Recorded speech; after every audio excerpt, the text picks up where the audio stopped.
a 2-year-old girl is in critical condition. Her father and another man wounded following a drive-by shooting in St. Paul early this morning. It happened in the backyard of a home on the 200 block of Maryland Avenue West just shortly after midnight. Investigators say the shooter drove up to the house and fired several times into a crowd that was in the backyard. Bill Hudson had a chance to speak with police and neighbors today. Bill, what a scary thing. Was it random? It doesn't appear to be, Frank. Neighbors tell us it's likely the result of gang retaliation. However, police aren't going quite that far yet. Now, whatever it was, this was a purely senseless act, and it claimed a little 2-year-old girl as one of the shooter's victims. I had his baby in his arms right here on this corner right here.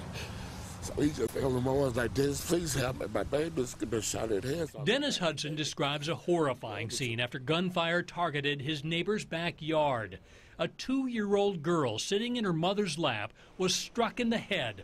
Hudson attempted first aid. When you see a child with a bullet wound in their head, that really hurts your soul really bad. Investigators now believe the shooter pulled up to the house shortly after midnight, firing from the street.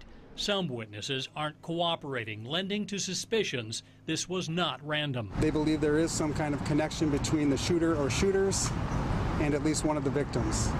Unfortunately, because we have limited information, we don't know the exact nature of that relationship. 2 of the men hit have non-life-threatening gunshots, but it's the image of that little girl that haunts neighbors like John Daniel, who fled the violence and bloodshed of his native Iraq. It's just not an easy feeling at all. It doesn't matter how many times you see it, doesn't matter how many times you hear about it. It's just not easy. It's really sad. Neighbors fear it was gang retaliation. Whatever the motive, though, an innocent child has paid a terrible price. That's not a human being. That's not human. That is not. And whoever did it, something like that, doesn't need to be on this earth. You can sense the anger there, obviously.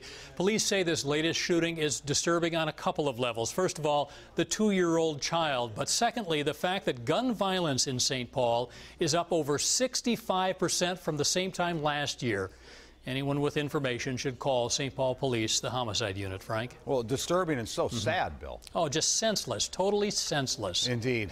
Meanwhile, there's a new comprehensive study on gun safety that found shootings kill or injure at least 19 children a day in this country. The report from the Centers for Disease Control and Prevention found nearly 1,300 kids die from shootings each year. 6,000 others are hurt. Most of those are intentional, like in a suicide. But most of the unintentional deaths are a result of children playing with guns. Pediatricians say that is why having safe gun storage in your home with children is so important.